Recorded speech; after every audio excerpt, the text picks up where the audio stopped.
வணக்கம். இன்று நாம் கோஃப்ருகல் சாஃப்ட்வேர் வழியாக எப்படி ஆன்லைன் பேமெண்ட் செய்வது என்பதை அறிந்து கொள்வோம். முதலில் உங்களுடைய டெஸ்க்டாப்பில் உள்ள கோஃப்ருகல் அப்ளிகேஷன் ஐகானை கிளிக் செய்யவும். ஓபன் செய்த பின்னர் யூசர் ஐடி மற்றும் பாஸ்வேர்டை கொடுத்து லாகின் செய்யவும்.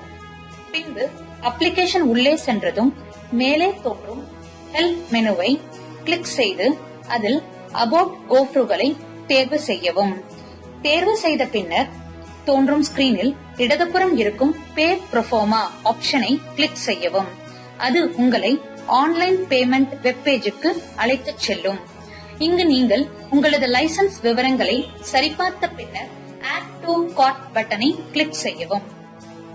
பின்பு தோன்றும் ஸ்கிரீனில் பே த்ரூ EBS ஆப்ஷனை தேர்வு செய்து லைசன்ஸ் அக்ரிமெண்ட் டிக் செய்து கீழே கொடுக்கப்பட்டுள்ள செக் அவுட் பட்டனை அழுத்தவும்.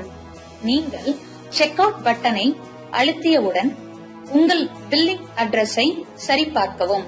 அதில் ஏதேனும் மாற்றம் இருந்தால் சரியான முகவரியை பதிவு செய்யவும். இப்பொழுது உங்களுடைய டெலிவரி அட்ரஸும் பில்லிங் அட்ரஸும் ஒன்றே ஆனால் அதற்குரிய ஆப்ஷனை டிக் செய்து சப்மிட் பட்டனை அழுத்தவும். இப்பொழுது நீங்கள் பில்லிங் ஸ்கிரீனுக்கு வந்துவிட்டீர்கள்.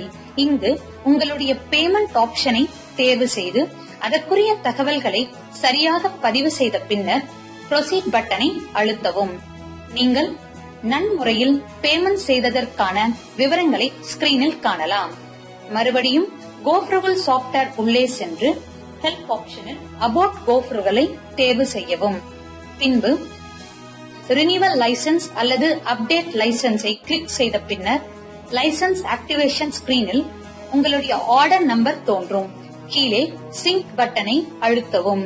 நீங்கள் உங்கள் ASAவை சரியான முறையில் ஆக்டிவேட் செய்தீர்கள் என்பதனை இந்த லைசன்ஸ் அப்டேட்டட் சக்சஸ்ஃபுல்லி மெசேஜ் உறுதி செய்கிறது. மேலும் அப்டேட்டட் ASA எக்ஸ்பைரி டேட் விவரத்தை இங்கு காணலாம். இறுதியாக சாஃப்ட்வேரை லாக் அவுட் செய்து மறுபடியும் லாகின் செய்த பின்னர் உங்கள் பில்லிங்கை முன்பு போலவே தொடரலாம்.